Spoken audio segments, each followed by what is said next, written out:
ज़कात का मसला है कि ज़कात कितनी रकम पर फ़र्ज़ है, ज़कात हमारे पास कितना माल होना चाहिए कि ज़कात हमारे ऊपर फ़र्ज़ है। ज़कात का मसला है, ज़कात के मसाइल क्या हैं, ज़कात की अदायगी किन चीज़ों में होगी, रोज़े के मसाइल क्या हैं, हज के मसाइल क्या है, हज का तरीका क्या है, तवाफ़ मताफ़ में मकाम इब्राहीम से सफ़ा और मरवा के बीच में सही, फिर वहाँ कंकरियाँ मारना, मैदान अरफात पहुँचना, फिर मदीने पाक की हाज़िरी, क्या तरीक़ा है, हमें उलमाए किराम से सीखना।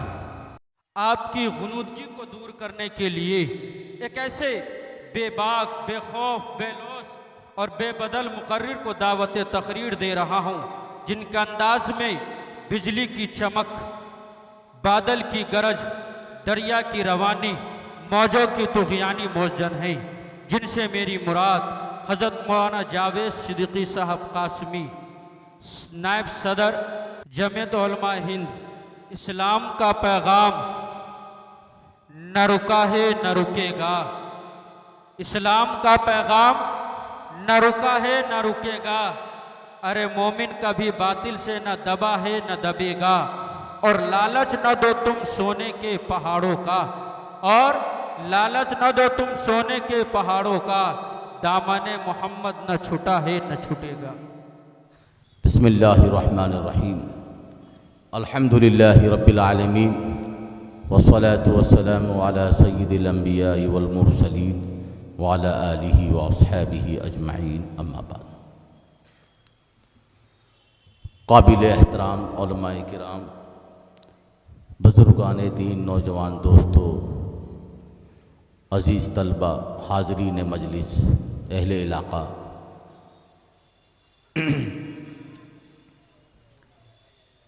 कारी इम्तियाज़ साहब का ये इदारा साल हर साल से दीनी, तालीमी, तरबियती ख़िदमात बखूबी अंजाम देते हुए अपनी मंजिल की तरफ रवां दवां है। ये इस बात की अलामत है कि यहाँ स्टेज पर मौलाना सिराज साहब तशरीफ़ फरमा हैं, मौलाना आसिफ साहब हैं, जनाब कारी अहरार साहब तशरीफ़ फरमा हैं, और कारी इम्तियाज़ साहब के फ़र्जंद बा कमाल काबिलियत और कई खूबियाँ उनमें पाई जाती हैं। मुज़म्मिल साहब कई मरतबे हमारे साथ मीटिंग में रहे, प्रोग्राम में अक्सर रहते हैं जी, और हम अपनी तरफ से इनकी हौसला अफजाई करते हैं कि दीनी, समाजी, मिली बहुत से ऐसे वाक़यात और ख़िदमात हैं कि जहाँ आपके फ़र्जंद वहाँ, आपके साहबजादे वहाँ पहुँचते हैं। मदरसे के साथ साथ आप स्कूल से भी वाबस्ता हैं कि जहाँ आप में मदरसे की तालीम, मदरसे में कुरान मुक़द्दस, हदीस पाक, नमाज, दुआ, नाज़राए कुरान मजीद, दर्जाए हिफ्ज़, तजवीद, उर्दू ज़बान, अरबी ज़बान, दीनियात और कलिमे नमाज, अत्तहियात, दरूद शरीफ की मश्क, 6 कलिमे, दीनी मसाइल, ज़िंदगी गुजारने के तरीक़े, जहाँ आप इन चीज़ों की आप फ़िक्र करते हैं, वहीं आपके अंदर ये भी फ़िक्र है कि बच्चे स्कूल जाएं, इंग्लिश, हिंदी, मैथ और जो दीगर सब्जेक्ट्स हैं और जो कोर्स हैं वो भी बच्चे हासिल करें, ये फ़िक्र आपके अंदर पाई जाती है। बेशक। कारी इम्तियाज़ साहब अभी नातिया कलाम पेश फरमा रहे थे। चौहान बांगर में अल कुरैश मस्जिद के आप नाइब इमाम हैं, वहाँ मौज़िन हैं, लेकिन अल्लाह ने आपको पढ़ने का मलका अता फरमाया। बहुत लब व लहजे के साथ शानदार बुलंद आवाज़ से आप नाते पाक पेश फरमाते हैं, और हाज़रीन को, सामीन को दादो तहसीन ही नहीं बल्कि आप दुआओं से नवाजने के लिए, आप तरगीब देने में आप कामयाब होते हैं। बेशक। इसी तरह एक बहुत मशहूर नात ख़ां यहाँ मौजूद हैं, जनाब मुज़क्किर कमाल साहब। गुज़श्ता भी आपकी नात पाक सुनने का हमें मौका मिला था और हम बहुत महसूस हुए थे उस वक्त आपकी नातिया नातिया कलाम से, आपके नातिया कलाम से, और आज भी आप तशरीफ़ फरमा है। शायद हम इंशाअल्लाह आज भी सुनने का मौका हम सबको मिलेगा। बहरहाल यहाँ स्टेज पर कारी इम्तियाज़ साहब ने जिन हजरात को दावत देकर, जिन हजरात को आपने यहाँ मदऊ किया है, बुलाया है अपने स्टेज पर, वो सभी बाकमाल हैं और अपने अपने मसनद पर, अपने अपने मकामात पर दीनी और तालीमी और तरबियती हवाले से वो अपनी खिदमत अंजाम दे रहे हैं। इसी तरह मजमे में अगर हम देखें तो यहाँ तलबा अजीज़ की एक बड़ी तादाद नज़र आ रही है। ये मदरसे के बाहुनर और बाअखलाक, बासलीक़ा, बाअदब, बानसीब बच्चे यहाँ हमें नज़र आ रहे हैं, जो बड़ी संजीदगी के साथ अपने अकाबिर, अपने उलमा के बयानात को सुन रहे हैं। इसी तरह मजमे में भी हमारे बहुत से भाई यहाँ बैठे हुए हैं, इलाके के मोहल्ले के ज़िम्मेदार हजरात हैं, जहाँ अपने कारोबार में, बिजनेस और तिजारत या फैक्ट्री या मैन्युफैक्चरिंग में बहुत से ऐसे डिपार्टमेंट हैं, हार्डवेयर हों या सॉफ्टवेयर हों या इंजीनियर हों या कंप्यूटर या दीगर और भी बहुत सारे ऐसे शोबे हैं, मैदान है काम करने की, बिजनेस, चाहे वो क्लॉथ मार्केट में हो, वो लोग यहाँ मौजूद हैं। ये इस बात की अलामत है खूबसूरती कि 3 दिन बाकी हैं शब बरात में, और 3 दिन से पहले ये आज का इजलास यहाँ मुनक़िद हुआ है। इस इजलास के मुनक़िद होने का एक फ़ायदा ये भी है कि यहाँ जब हम अपने उलमा और मदरसे की खिदमत को जब हम देखेंगे, सुनेंगे, तो हमें ये तरगीब होगी, हमारे अंदर ये जज्बा पैदा होगा कि हम शब बरात में इबादत का अहतमाम करेंगे। हमारी माँ, बहनें, बेटियाँ, बच्चियाँ यहाँ दीन की बात सुन रही हैं, घरों तक आवाज़ पहुँच रही हैं, ताकि 3 दिन के बाद जब शब बरात का मौका आएगा, इबादत की रात आएगी, तो हम सब बैठ करके अल्लाह की इबादत करेंगे, नमाज, नवाफिल और तिलावत कुरान मजीद का अहतमाम करेंगे। इस लिहाज कर कि जहाँ एक तरफ यहाँ बच्चे हाफिज कुरान हुए हैं, बच्चों ने रात दिन की मेहनत से मदरसे में, अभी सर्दी का मौसम है, ये दिसंबर का महीना, जनवरी का महीना, फिर ये फरवरी का ये महीना चल रहा है, ऐसे सख्त सर्दी के मौसम में बच्चे रात को 4 बजे 5 बजे उठ करके कुरान मजीद पढ़ना, याद करना, मेहनत करना, नींद आ रही है फिर भी है इस्तिंजे से फारिग होकर वज़ू बनाकर, और इंतज़ाम है भी नहीं भी है, लेकिन फिर उठ करके कुरान मजीद पढ़ना, याद करना, हिफ्ज़ करना आसान काम नहीं। बेशक उस्ताद मोहतरम भी उठ जाते हैं, वो अपना फ़र्ज़ निभाते हैं कि अभी सामने शब बरात का मौका आएगा, मोहल्ले वाले देखेंगे कि इस मदरसे की क्या खिदमत सामने रही है, पूरे साल इन्होंने क्या काम किए हैं, क्या कोई बच्चा हाफिज़ कुरान हुआ है। आज कारी इम्तियाज़ साहब यहाँ मजमे आम में इसीलिए आए हैं ताकि मजमे आम को, इलाके मोहल्ले वालों को ये मालूम हो कि आपने मदरसे का हमेशा आपने ख्याल रखा है, मदरसे को आपने मोहब्बतों से नवाजा है, आपने नवाजिश की है, तो ऐसी गोया कि आप भी सभी लोग सवाब के मुस्तहिक है, सवाब के हकदार है, वो खिदमत आपके सामने पेश। एक बच्चा हाफिज कुरान अगर हो जाए और हाफिज कुरान को हदीस पाक की निस्बत पर उनको ये हक हासिल है कि 10 ऐसे लोगों को जन्नत में ले जाने के लिए सिफारिश करेगा। एक हाफिज कुरान 10 ऐसे लोगों को अल्लाह की तरफ से उनको ये पावर होगी, अल्लाह की तरफ से उनको ये इख्तियार होगा। अल्लाह रब्बुल इज़्ज़त ने हाफिज को ये इनाम अता फरमाया है कि मैंने जाओ तुम्हें इख्तियार दिया कि तुम 10 ऐसे लोगों को जन्नत में लेके चले जाओ जिनके लिए जहन्नम के फैसले हो चुके हैं। ऐसे 10 लोग कि वहाँ नामा अमाल के बाद मैदान हशर में अब इनको जहन्नम जाना है, अब ये कैद होने वाले हैं, अब ये जेल जाने वाले हैं, अब इनको सजाएं मिलने वाली है, लेकिन उनके घर में एक हाफिज था, भाई का बेटा हाफिज था, खुद का बेटा हाफिज था, बहन का बेटा हाफिज था, घर में परिवार में एक हाफिज था। वो फ़ौरन निकल के सामने आएगा और आकर ये कहेगा कि या अल्लाह, ये मेरे अब्बू हैं, ये मेरे चचा हैं, ये मेरे मामू हैं, ये मेरी खाला है, ये मेरी चची है, ये मेरी अम्मी जान है, ये मेरी दादी है, ये मेरी नानी है। घर के परिवार के 10 ऐसे लोगों को जिनके लिए जहन्नम के फैसले हो चुके होंगे, हाफिज को इख्तियार होगा अल्लाह की तरफ से कि जाओ तुम इन 10 को जन्नत में लेके चले जाओ। बेशक ये मर्तबा यहां नजर नहीं आ रहा है, या दुनिया की रौनक में, दौड़ भाग में कि रोजाना सूरज निकलता है और रोज सूरज गुरूब होता है, ये दिन भर दौड़ भाग में कारोबार की मसरूफियत में, हंसी मजाक में, शाम हो गई, सुबह हो गई, दोपहर का वक्त है, रात का वक्त है, हमारी आदत बन गई है इन वक्तों में। इन आदतों में हमें हमारा जहन वहाँ नहीं पहुँचता है कि इस दुनिया के पीछे भी एक दुनिया है, इस रात के बाद भी एक उजाला है, इस उजाले के बाद भी अंधेरा है, इसके बाद इस मौसम की तब्दीली भी है, मौसम भी बदलेगा, दुनिया भी बदलेगी, दुनिया का निज़ाम भी बदलेगा। हमारा ध्यान, हमारा ख्याल अभी उस तरफ नहीं है। ये दुनिया की मसरूफियत की वजह से। इसीलिए हमारे उलमाए किराम ने हमेशा मिल्लत की फिक्र करते हुए कि कहीं ऐसा ना हो कि हमारे ईमान वाले भाई, हमारे मुसलमान भाई दुनिया में मसरूफ रहकर, दुनिया में अपने आप को बिजी रखकर, मशगूल होकर कहीं आखिरत को ना भूल जाए। इसीलिए हमारे उलमा ने हमेशा मैदान में आकर अपनी कौम और अपनी मिल्लत की इस्लाह के काम अंजाम दिए।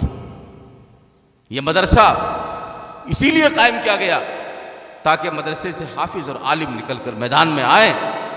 हमारी नमाज की इमामत इमाम साहब करेंगे, हमारे जनाजे की नमाज इमाम साहब पढ़ाएंगे, हमारा निकाह इमाम साहब पढ़ाएंगे, हमारे बच्चों को कुरान मजीद इमाम साहब सिखाएंगे, हमारे बच्चों को कलमे, नमाज और दुआएं, सुन्नत और आदाब इमाम साहब, आलिम दीन जो हाफिज साहब है वो सुनाएंगे, वो सिखाएंगे।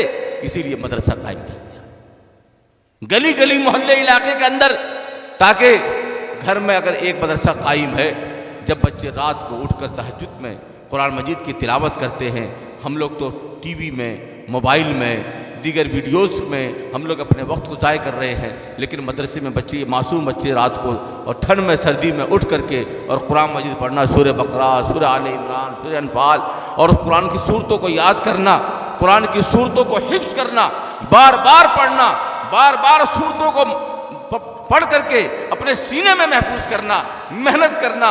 रात दिन की मेहनत से एक बच्चा हाफिज कुरान बनता है और हाफिज कुरान को अल्लाह ने अपना नाम अता फरमाया। हाफिज अल्लाह का नाम है, हाफिज अल्लाह का नाम है। हज़रत मौलाना शाह आलम कासमी साहब तशरीफ़ ला चुके हैं इस इलाके में, चौहान बांगर में बिलाल मस्जिद के कई साल तक आप इमाम व ख़तीब रहे हैं, हमारे दरमियान तशरीफ़ लाए हैं जनाब मौलाना शाह आलम कासमी साहब। हम उनका इस्तकबाल करते हैं, तशरीफ़। इसीलिए हाफिज नाम है अल्लाह का, हाफिज नाम है अल्लाह का, और अल्लाह ताला ने हाफिज को अपना नाम अता फरमाया कि मेरा नाम है, ये नाम भी मैं तुम्हें देता हूं इसलिए कि तुमने मेरे कलाम को, मेरे कुरान को, मेरी किताब को तुमने अपने सीने के अंदर महफूज कर लिया है, हिफाजत कर ली है। जब मैंने तुम्हें नाम भी, अपना ही नाम दे दिया, तुम्हारा नाम भी हाफिज है। इतना बड़ा कमाल। इसलिए उलमाए किराम को देखना, उनकी बात को सुनना, उनसे मोहब्बत करना, उनकी इज्जत करना, ये भी ईमान का हिस्सा है कि ये आलिम दीन है, ये हाफिज हैं, ये दीन के फ़राइज़ को अंजाम दे रहे हैं, हमारी दीनी ज़रूरत को ये मुकम्मल कर रहे, ये दीनी ज़रूरत को अंजाम दे रहे हैं। हमारे घर में खुशी है, हमारे घर में शादी का मौका है, निकाह है, तो हम सब का जहन जाएगा कि इमाम साहब को बुला कर लाइए ताकि हमारे बेटे या हमारी बेटी का निकाह पढ़ा दें। एक आलिम होना, काजी होना ज़रूरी है, जिनको निकाह और तलाक के मसले मालूम हो कि निकाह किस तरह होगा और निकाह के मसले क्या हैं, शादी का तरीक़ा क्या है। इमाम साहब, हमारे मौलाना हाफिज साहब तशरीफ़ लाएंगे जब वो निकाह पढ़ाएंगे। इसी तरह जनाजा रखा हुआ है, हम लोग बैठे हुए हैं, जनाजा सामने मौजूद है। अब हम सब का ध्यान ये है कि इमाम साहब आएंगे, नमाज पढ़ाएंगे, 4 तकबीर पढ़ेंगे, जनाजे जो मैयत के लिए दुआए मग़फ़िरत करेंगे, अल्लाह रब्बुल इज़्ज़त की तारीफ़ बयान करेंगे, दरूद शरीफ पढ़ेंगे, दुआ करेंगे, फिर हम जनाजे को लेकर जाएंगे और फिर इसकी तदफीन होगी, जनाजे को हम दफन करेंगे। वहाँ इमाम साहब की ज़रूरत है, बगैर नहीं कि दुआ क्या पढ़नी है, दरूद शरीफ पढ़ना है, क्या दुआ मांगनी है, तो वहाँ हमें इमाम साहब की ज़रूरत है। इसी तरह बच्चे को कुरान की तालीम दिलानी है। हम अपने घर में बच्चों के लिए भी, हमारी बेटियां हैं, बच्चियां हैं, ये कुरान मजीद पढ़ लें, कुरान मजीद को याद कर लें, कुरान मजीद की मश्क कर लें, तो ऐसी सूरत के लिए, ऐसे इस चीज़ के लिए भी हमें इमाम साहब की और क़ारी साहब की ज़रूरत है, दीनी ज़रूरत है। कारोबार किस तरह करना है, कारोबार का मसला क्या है, सूद ब्याज क्या है, सूद किसे कहते हैं, सूद ब्याज के लेन देन के क्या मसले हैं। कुरान मजीद में फरमाया अहल्लल्लाहुल बै व हर्रमर रिबा, हमने खरीदो फरोख्त को जायज़ और हलाल करार दिया है लेकिन सूद ब्याज को हराम करार दिया। तो अल्लाह रब्बुल इज़्ज़त ने सूद को हराम किया है। अब हमारे उलमा बताएंगे कि सूद की शक्ल क्या है, सूद है हराम कैसे है, हर उसका ये है, उसका तरीका क्या है। ये मसाइल हमारे उलमा किराम और मुफ्तियान इज़ाम जो हमारे मुफ्ती होंगे वो मसला आके हमें बताएंगे। इसी तरह ज़कात का मसला है कि ज़कात कितनी रकम पर फ़र्ज़ है, ज़कात हमारे पास कितना माल होना चाहिए कि ज़कात हमारे ऊपर फ़र्ज़ है। ज़कात का मसला है, ज़कात के मसाइल क्या है, ज़कात किन किन चीज़ों में अदा हम ज़कात की अदायगी किन चीज़ों में होगी, ज़कात का मसला क्या है, इसके लिए हमें आलिम की भी ज़रूरत है। रोज़े के मसाइल क्या हैं, हज के मसाइल क्या है, हज का तरीका क्या है, तवाफ़ मताफ़ में मकाम इब्राहीम से सफ़ा और मरवा के बीच में सही, फिर वहाँ कंकरियाँ मारना, मैदान अरफात पहुँचना, फिर मदीने पाक की हाज़िरी, क्या तरीक़ा है, हमें उलमा किराम से सीखना, इमाम हज़रात से सीखना है। इसलिए मदरसा होना मुसलमानों के लिए हर हाल में ज़रूरी है। जिस तरह घर बनाना ज़रूरी है, कारोबार हम लोग इख्तियार करते हैं, इसी तरह हम सब की जिम्मेदारी है कि मदरसा भी कायम करना ज़रूरी है, मदरसे का बनाना भी ज़रूरी है, मदरसे को मजबूत करना, मदरसे की मदद करना, मदरसे का ताउन करना भी ज़रूरी है ताकि ये मदरसा कायम होगा, हमें उलमा और हाफिज़ कुरान हमें मिलेंगे। आज इसकी ज़रूरत और ज़्यादा बढ़ गई है कि हमारे बच्चे, नौजवान बच्चे मदरसे की तरफ माइल नहीं हो। हमारे इमाम साहब, मोहतमिम साहब मोहल्ले में मुलाकात करके बच्चों को बुलाने के लिए जाते हैं, बच्चों को बुलाने के लिए भेजते हैं, लेकिन बच्चे आने को तैयार नहीं। पहले जब बच्चे के वालिद या वालिदा कारी साहब के पास आते थे, वो कहते थे कि आप इस बच्चे पर सख्ती कीजिए, बच्चे को सख्ती करके आप बच्चों को बुलाइए, आप बच्चों को पढ़ाइए, बच्चा हमारा पढ़ना चाहिए। लेकिन आज ये है कि अगर उस्ताद साहब ने, मौल्लिम ने, इमाम साहब ने अगर बच्चों को डांट दिया, डांट लगा दी, एक थप्पड़ अगर मार दिया, तो हमने कई ऐसे वाक़यात अभी हुए दिल्ली के अंदर, कई मस्जिदों के अंदर वाक़यात पेश आए, तो घर के लोगों ने आकर कारी साहब की पिटाई कर दी, इमाम साहब को मारा। क्या आपने हमारे बच्चों को थप्पड़ मारा? आपकी इतनी हिम्मत है कि आपने हमारे बच्चों को थप्पड़ मार दिया? डांटना, डपटना, समझाना, बिठाना, एक बच्चा बार बार परेशान कर रहा है, लेकिन उस्ताद मोहतरम अगर एक बार उन्हें थप्पड़ भी मारा है तो वो कल शाम को इंशाअल्लाह उनकी जो मोहब्बत भी करेंगे कि ये बच्चा हमारा है।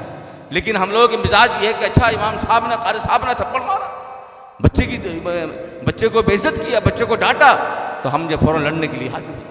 वालदा आकर के दरवाजे पे आकर के लड़ाई करती हैं, गेट पे आकर के कि इमाम साहब आप वहाँ मदरसे में पीट कर आए हो, आप मदरसे के अंदर पीट के आए हो, इसीलिए आप हमारे बच्चों से बदला ले रहे हैं, आप हमारे बच्चों को पीट रहे हैं।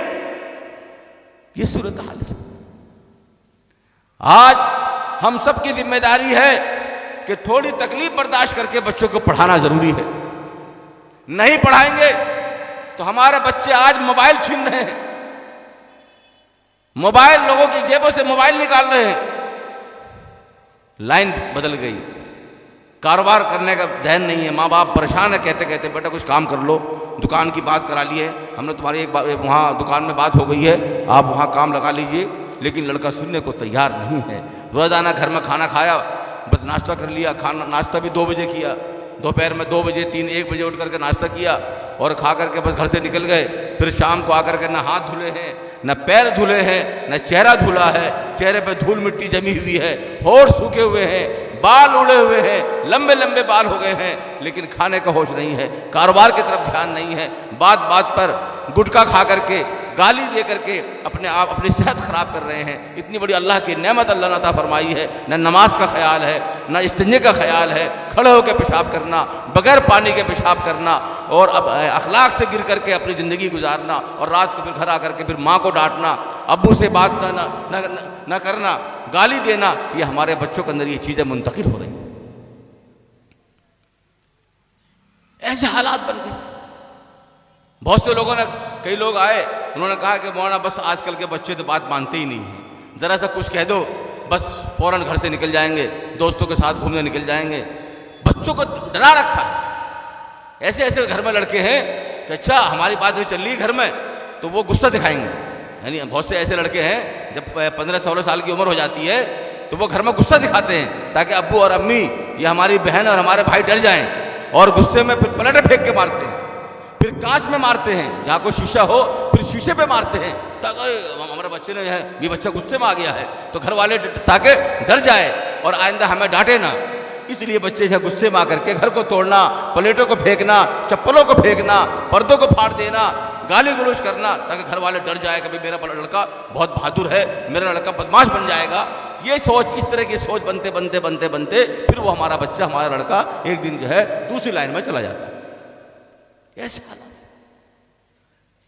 अभी एक साहब वहां एक जगह उनके बेटे का नाम आ गया, बेटा जेल में चला गया, उनके अब्बू भागे हुए आए कि मौलाना हमारे बच्चे का तो कोई ताल्लुक ही नहीं था इस केस से, कोई मैटर नहीं था, लेकिन उस लड़के से उसकी जान पहचान थी, बस जान पहचान के नाम पर हमारे बेटे का भी नाम आ गया और बेटा भी जेल में चला गया है।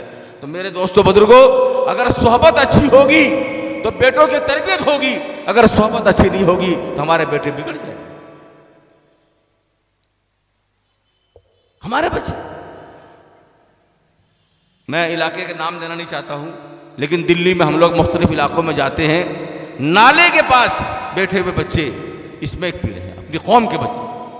किसी का नाम इरफान है, किसी का नाम साकिब है, किसी का नाम अरमान है, किसी का नाम अमान है। हमारे बच्चे ना फ्यूचर में कुछ है, ना उनके दिलो दिमाग में कोई मंसूबा है, ना इरादा है, ना हौसला है, ना कोई सोच है कि मुझे क्या करना चाहिए। बस वक्त गुजर गया, घर से निकल गए, दोस्तों में कूड़ियों में बैठे हुए हैं, जहाँ कूड़े पड़े हुए हैं वहाँ 20-20 लड़कों की टोलियाँ, 15-15 लड़कों की टोलियाँ घूमती फिर रही। कहने वाला को हमारे उलमा मस्जिदों में समझा रहे हैं, जुमे की नमाज में बता रहे हैं, समझा रहे हैं, सिखा रहे हैं। इसको यह सीखने की, समझने की ज़रूरत है, क्या कर सकते। इसलिए मेरे दोस्तों बुजुर्गों, हम सबको इस पर जो है तवज्जो करने की ज़रूरत है। अब एक बार एक वाक़या में अभी क़ारी हरार साहब तशरीफ़ फरमा है, लेकिन आप हज़रात के लिए एक बात ये बता दूँ कि हमें किसी को जलील भी नहीं करना है, दुआ करना। हम लोग हमारा काम है समझाने का काम, बेशक हमारा काम है अल्लाह के रसूल सल्लल्लाहु अलैहि वसल्लम के पैगाम को पहुंचा देना है, गली गली मोहल्ले के अंदर हिदायत देना अल्लाह का काम। ये इजलास कामयाब है अगर 20, 50, 100, 200 लोगों तक अगर अल्लाह की बात पहुंच जाए, इजलास कामयाब। बेशक हिदायत देने वाला अल्लाह है। अब एक बार ऐसा हुआ कि एक जमात वाले एक साहब को लेके पहुंचे अपनी जमात में ले गए चिल्ले में। जब मस्जिद में बयान हो रहा था, मगरिब के बाद भाई बयान होगा, अब अमीर साहब ने बयान शुरू किया, तो बयान करते करते अमीर साहब ने कहा, ये बैठे हमारे भाई, यानी क्या जिंदगी थी इसकी, शराब, दुनिया भर के सारे ऐब, तमाम चीज़ें इसके अंदर थी। अमीर साहब ने उसकी तरफ इशारा करके, वो जमात में जो चिल्ले में गए थे जी जी, तो उनकी तरफ को इशारा करके कहा, वही जब बयान कर रहे थे मजमे में, कि ये बैठा है, ये देख लो क्या जिंदगी थी इसकी, शराब और ये दुनिया भर के सारे ऐब इसके अंदर थे, बस अल्लाह ने इसको हिदायत दे दी और अल्लाह के रास्ते में आ गए। ये उन्होंने बयान किया। फिर वो जमात दूसरी मस्जिद में गई, मौलाना साहब, फिर वो जमात दूसरी मस्जिद में गई, वहाँ भी जब अमीर साहब ने बयान किया, फिर खड़े हुए और खड़े होकर फिर ये कहा, भाई ये तो हमारा भाई ये बैठा हुआ, क्या जिंदगी थी इसकी, दुनिया के सारे ऐब इसके अंदर, शबाब, ये वो, शराब, दुनिया भर की सारी चीज़ें। फिर आमिर साहब ने उसकी तरफ का नाम लिया मस्जिद के अंदर। फिर जमात तीसरी मस्जिद में गई, वहाँ भी जब आमिर साहब ने बयान किया, फिर बयान करते हुए यूँ कहा कि भाई ये देखो ये बैठे हुए हैं, ये भाई क्या ज़िंदगी थी इसकी, दुनिया में सारे ऐब इसके अंदर थे। वो लड़का यह है बर्दाश्त से बाहर हो गया, वो लड़का खड़ा हो गया और खड़ा होकर यूँ कहा, जी अमीर साहब मेरा हिसाब कर दो, अमीर साहब ऐसा मेरा हिसाब कर दो, जब मैं मोहल्ले में ऐब करता था तो मुझे मोहल्ले में लोगों ने इतना जलील नहीं किया जितना जलील आपने यहाँ मस्जिद के अंदर सबके मजमे में, आपने कई दिन से मैं देख रहा हूँ कि रोजाना मेरी तरफ को उंगली करके आप यूँ कह रहे ये क्या था, मैं तो यहाँ सही अपने आप को सही करने के लिए आया हुआ हूँ और आप मेरा नाम ले लेकर, आप मेरे निशाने पर लेकर के आप मुझे जलील कर रहे हैं, मेरा हिसाब कर दो, ये मैं रहता ही नहीं यहाँ। तो इसलिए मेरे दोस्तों बुजुर्गों को जलील करना हम लोग मकसद नहीं है, कौम को बेदार करना मकसद है, कौम को उजागर करना मकसद है। हमारी सबकी जिम्मेदारी है कि अल्लाह ताला ने सेहत एक बार दी है, ये सेहत तंदुरुस्ती सिर्फ एक बार, ये ज़िंदगी एक बार, ये बचपन सिर्फ एक बार, ये जवानी सिर्फ एक बार, ये बुढ़ापा सिर्फ एक बार और मौत फिर एक बार, दोबारा कोई ज़िंदगी नहीं। इस दुनिया में दोबारा कोई नहीं आएगा। वालदा रही, वालदा हैं, वालिद हैं, भाई हैं, बहन हैं, चचा हैं, मोहल्ले वाले, पड़ोसी, गाड़ी वाले, रिश्तेदार सब यहीं रह जाएंगे। लेकिन एक मौत अगर आ गई तो वो आदमी चला, वो दोबारा यहाँ गौतमपुरी सिलमपुर वापस नहीं आएगा। जो चला क्या चला। इसलिए हम लोग जितने यहाँ बैठे हुए हैं, इसीलिए रसूलुल्लाह सल्लल्लाहु अलैहि वसल्लम ने मुखातब बना के फरमाया था, कुल्लुकुम मिन आदम व आदम मिन तुराब। आपने फरमाया कि तुम सब के सब आदम अलैहिस्सलाम की औलाद हो और अल्लाह ताला ने आदम अलैहिस्सलाम को मिट्टी से बनाया था। इसलिए हम लोग सब मिट्टी के बने हुए हैं। और जब हम कब्रिस्तान पहुँचते हैं तो वहाँ दुआ ये पढ़ते हैं, मिन्हा खलक़नाकुम व फ़ीहा नुईदुकुम व मिन्हा नुख़रिजुकुम तारतन उख़रा। हम ये दुआ पढ़ते हैं जब मिट्टी डालते हैं कि हम लोग इसी से पैदा हुए हैं और इसी में हम लोगों को लौटना है और इसी से फिर हम लोगों को बाहर निकलना है। इसलिए मेरे दोस्तों बुजुर्गों, ये बहुत अहम ज़िंदगी है, बहुत कीमती ज़िंदगी है। अल्लाह ताला हम सबको समझने की तौफ़ीक़ अता फ़रमाए। हमारे अकाबिर उलमाए किराम मुस्तक़िल इसकी मेहनत कर रहे हैं, मुख्तलिफ़ मैदानों में कर रहे हैं।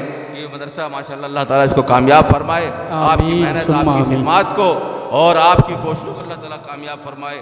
इस मोहल्ले, इस इलाके में जितने हमारे बुजुर्ग हैं, नौजवान साथी हैं, बच्चे हैं, बच्चियां हैं, सबकी अल्लाह हिफाजत फरमाए। और एक आखिरी बात कह के अपनी बात मुकम्मल कर रहा हूँ। क़ारी इम्तियाज़ साहब, हम लोगों की एक मेहनत और करनी है अपनी बेटियों और बच्चियों पर। बेशक हमारी बेटियां, हमारी बच्चियां, इस पर हम लोगों को काम करना है।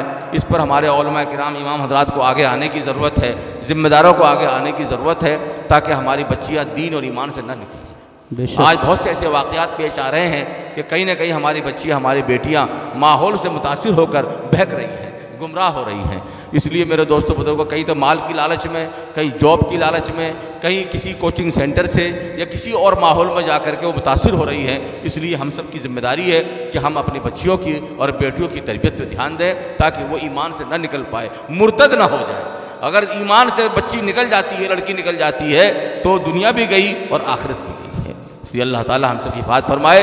जो बात कही गई है अल्लाह ताला हम सबको समझने की और अमल करने की तौफ़ीक़ अता फरमाए। बहुत बहुत शुक्रिया। वमा अलैना इल्लल बलाग।